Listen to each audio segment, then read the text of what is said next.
அம்புலிமாமா ராமாயணம் 51ஆம் பாகம். விபீஷணன் சென்று புஷ்பக விமானத்தை கொண்டு வந்து ராமர் முன் வைத்தான். அது மிகவும் பெரியது. அதில் தங்கத்தால் ஆன பாகங்கள் இருந்தன. வைடூரிய மணிகளால் ஆன ஆசனங்கள் இருந்தன. அதற்கு தங்கத் தாமரைகளும் கிண்கிணிகளும் மணிகளும் இருந்தன. விபீஷணா, வானரங்கள் மகத்தான காரியம் சாதித்துள்ளனர். அவர்களை காணிக்கைகளால் சந்தோஷப்படுத்து. அதனால் உனக்கு மிகுந்த புகழ் உண்டாகும் என்று கூறி ராமர் சீதை மற்றும் லட்சுமணனுடன் சேர்ந்து புஷ்பகம் ஏறினார். அவர் சுக்ரீவன் முதலானவர்களுக்கும் விபீஷணனுக்கும் விடை கொடுத்து தான் அயோத்திக்கு திரும்பி செல்ல அவர்களின் அனுமதி கோரினார். எங்களையும் உம்முடன் அழைத்துச் சென்றால் நாங்கள் உமது பட்டாபிஷேகத்தைக் கண்டு ஆனந்திப்போம் என்றனர் அவர்கள் அனைவரும்.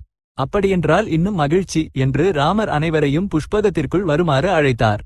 அனைவரையும் ஏற்றிக்கொண்டு புஷ்பகம் ஆகாயத்தில் எழும்பியது. அவ்வளவு பேர் ஏறினாலும் விமானம் நெருக்கடியாக தோன்றவில்லை. விமானம் சென்று கொண்டிருக்கும் போது ராமர் சீதைக்கு அரக்க வீரர்கள் போர்க்களத்தில் மடிந்த இடங்களையும் சேதுவையும் விபீஷணன் தன்னை சந்தித்த இடத்தையும் முதலியவற்றை காட்டிக்கொண்டே வந்தார். கிஷ்கிந்தை கண்ணு கெட்டும் தூரத்தில் வந்ததும் சீதை தாரை முதலான சுக்ரீவனின் மனைவிகளையும் இதர வானர வீரர்களின் மனைவிகளையும் தன்னுடன் அழைத்துச் செல்ல விருப்பம் தெரிவித்தாள். ராமர் அதற்கு சம்மதித்து புஷ்பகத்தை கிஷ்கிந்தையில் இறக்கி சீதையின் விருப்பத்தை சுக்ரீவனிடம் தெரிவித்தார். சுக்ரீவன் தனது அந்தப்புறத்திற்குச் சென்று தாரையிடம் வானர வீரர்களின் மனைவிகள் அனைவரையும் பயணம் செய்யச் சொன்னார். தாரை அனைத்து வானர பெண்களையும் பயணத்திற்கு சித்தப்படுத்தினாள். அவர்கள் அனைவரும் நன்றாக அலங்காரம் செய்து கொண்டு சீதையை காண வேண்டும் என்ற அபிலாஷையுடன் வந்தனர். வானர பெண்கள் அனைவரையும் ஏற்றிக்கொண்டு விமானம் மீண்டும் பயணத்தை தொடர்ந்தது. சீதைக்கு ராமர் ரிஷ்யமுக பர்வதத்தில் தன்னை சுக்ரீவன் சந்தித்த இடத்தை காட்டினார். அப்படியே அவர் தனக்கு சபரி தெரிந்த இடத்தையும் ஜடாயு ராவணனுடன் போரிட்ட இடத்தையும் ஜனஸ்தானத்தில் தாங்கள் வசித்த ஆசிரமம் முதலியவற்றையும் சீதைக்கு காட்டினார். படிப்படியாக விமானம் அயோத்தியை அணுகியது. வானரர்களும் அரக்கர்களும் அனைவரும் எழுந்து நின்று தூரத்தில் தெரியும் அயோத்தி நகரத்தை ஆர்வத்துடன் பார்த்தனர்.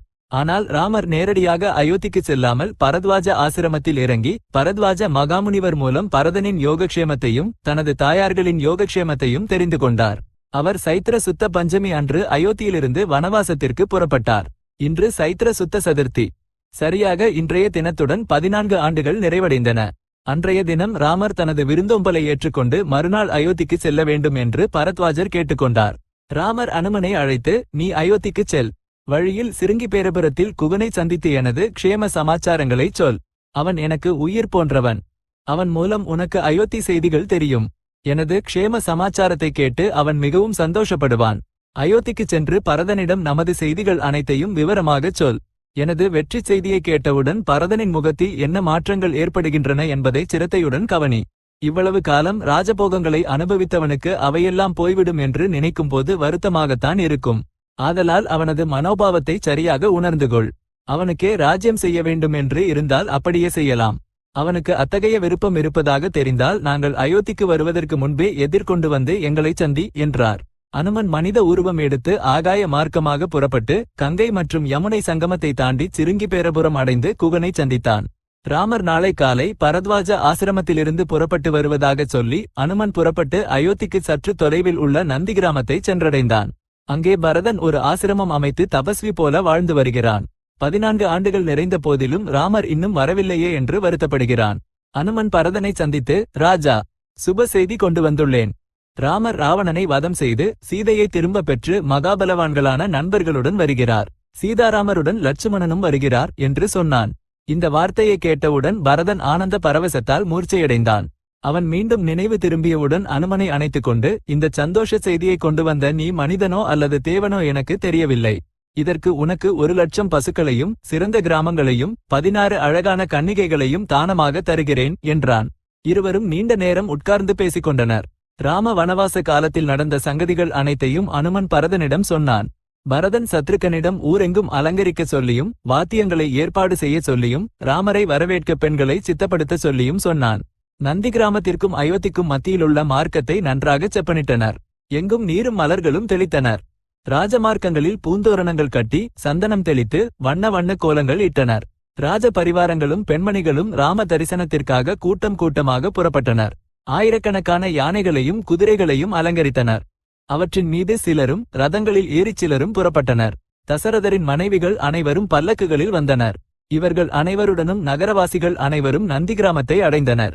ராமர் இன்னும் வராததால் பரதன் ஆவல் கொண்டு அனுமன் தன்னிடம் பொய் சொன்னானோ என்று சந்தேகித்தான். ஆனால் அதற்குள் புஷ்பகம் தெரிந்தது. அது விரைவில் பறந்து வந்து தரை இறங்கியது. பரதன் ராமரை எதிர்கொண்டு சென்று நமஸ்கரித்தான். ராமர் அவனை ஆலிங்கனம் செய்து கொண்டார். வானர வீரர்கள் அனைவரும் மனித உருவம் எடுத்து இருந்தனர். பரதன் அவர்கள் அனைவரின் நலனையும் விசாரித்தான். அவன் சுக்ரீவனிடம், சுக்ரீவா, இதுவரை நாங்கள் 4 சகோதரர்கள். நீ இப்போது எங்களில் 5வது சகோதரனாகிவிட்டாய் என்றான். விபீஷணனையும் அவன் செய்த உதவிக்காக மெச்சினான். ராமர் கௌசல்யைக்கும் இதர தாயார்களுக்கும் வசிஷ்டருக்கும் நமஸ்காரம் செய்தார். பரதன் தன்னிடமிருந்த ராம பாதுகாக்களை ராமரின் பாதங்களில் தானாகவே அணிவித்தான். பிறகு அவன் ராமருக்கு கைகூப்பி, ராஜா, உனது ராஜ்யத்தை நீ எடுத்துக்கொள். இந்த ராஜ்யத்தை திரும்ப உன்னிடம் ஒப்படைப்பதன் மூலம் எனது பிறவித் தவம் பலித்தது. நீ சென்ற காலத்தை விட இப்போது கருவூலமும் தானியமும் சைனியமும் 10 மடங்கு அதிகமாக உள்ளன என்றான். ராமர் நந்திகிராமம் அடைந்தவுடன் புஷ்பக விமானத்தை குபேரனிடம் அனுப்பிவிட்டார். அனைவரும் அமர்ந்த பிறகு பரதன் ராமரிடம், அண்ணா, நீ எனது தாயை சந்தோஷப்படுத்த ராஜ்யத்தை தியாகம் செய்து வனவாசம் சென்றாய். இந்த ராஜ்யத்தை எனக்கு கொடுத்தாய். என்னிடம் அடைக்கலமாக இருந்த ராஜ்யத்தை நீ திரும்ப பெற்றுக்கொள். இதை நீ கேட்காமலே அவசரப்பட்டு ஏன் கொடுக்கிறேன் என்று கேட்கலாம். இந்த ராஜ்ய பாரத்தை சுமப்பதற்கு உனக்கு இருக்கும் உறுதி எனக்கு இல்லை. அன்னத்துடன் சமமாக காகம் எப்படி பறக்கும்? நமது தந்தை புத்திரகாமேஷ்டி செய்து உன்னை எதற்காக பெற்றாரோ அந்த நோக்கம் நிறைவேற வேண்டுமானால் நீயே இந்த ராஜ்ய பாரத்தை சுமக்க வேண்டும். எங்களையெல்லாம் ஆள வேண்டும் என்றான். பரதன் சொன்னதற்கு ராமர் சம்மதித்தார். முதலில் பரதனும் பிறகு லட்சுமணனும் சுக்ரீவனும் விபீஷணனும் மங்கள ஸ்நானம் செய்தனர். ராமரின் சடைச்சிக்கலை நீக்கி சரி செய்தனர். சரீரத்தில் லேபனங்கள் பூசினர். மாலைகள் அணிவித்தனர்.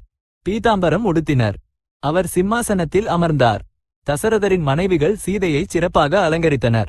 கௌசல்யை வானர பெண்கள் அனைவருக்கும் அலங்காரம் செய்வித்தாள். சுமந்திரன் உத்தம குதிரைகள் பூட்டிய ரதத்தை கொண்டு வந்தான். ராமர் அதில் ஏறி அமர்ந்தார்.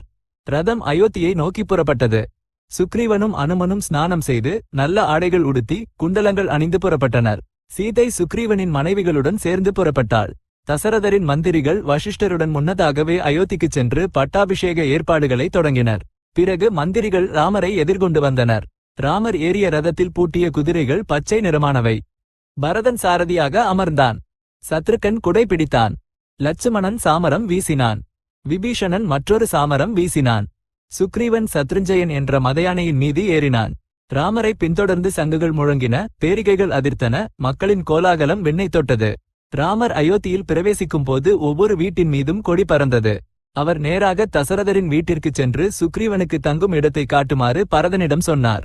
சுக்ரீவன் தங்கும் இடம் அடைந்தவுடன் 4 பொற்கலசங்களை 4 சிறந்த வானரர்களிடம் கொடுத்து மறுநாள் விடுவதற்குள் அவற்றால் சமுத்திர ஜலம் கொண்டு வருமாறு சொன்னான். அவர்கள் அந்த கலசங்களை எடுத்துக்கொண்டு ஆகாய மார்க்கமாக புறப்பட்டுச் சென்றனர். அப்படிச் சென்றவர்கள் ஜாம்பவான், அனுமன், வேகதர்சி மற்றும் ரிஷபன். பிறகு ராம பட்டாபிஷேகம் நடந்தது. சீதாராமர்களை ரத்தின பீடத்தின் மீது அமர வைத்தனர். வசிஷ்டர், வாமதேவர், ஜாபாலி, காசியபர், காத்யாயனர், சுயக்ஞர், கௌதமர் மற்றும் விஜயர் என்ற 8 மகாமுனிவர்கள் ராமருக்கு அபிஷேகம் செய்தனர். அவர்களுக்கு பிறகு பிராமணர்களும் கன்னிகைகளும் மந்திரிகளும் பௌரர்களும் யோதர்களும் ராமரை அபிஷேகம் செய்தனர். சத்ருக்கன் ராமருக்கு குடை பிடித்தான்.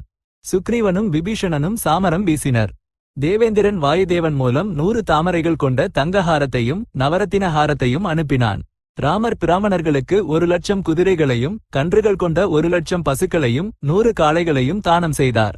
30 கோடி பொற்காசுகளையும் வஸ்திரங்களையும் நகைகளையும் தானம் செய்தார். சுக்ரீவனுக்கு ஒரு திவ்யமான காஞ்சன மாலையை பரிசளித்தார். சீதைக்கு ஒரு முத்து ஹாரம் கொடுத்தார். சீதை அனுமனுக்கு 2 ஆடைகள் கொடுத்து அழகான நகை கொடுத்தாள்.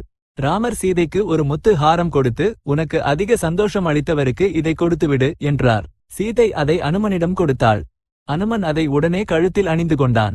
ராமர் இதர வானர பிரமுகர்களுக்கும் விபீஷணனுக்கும் யோகிதமான காணிக்கைகள் கொடுத்தார். பட்டாபிஷேகம் முடிந்தவுடன் ராமரிடம் விடை பெற்றுக்கொண்டு வானரர்களும் விபீஷணனும் திரும்பிச் சென்றனர். ராமர் ராஜ்ய பாரத்தை சமமாக லட்சுமணனிடம் ஒப்படைத்தார். பரதனை இளவரசனாக பட்டாபிஷேகம் செய்து கீர்த்தியுடன் ராஜ்யம் செய்தார்.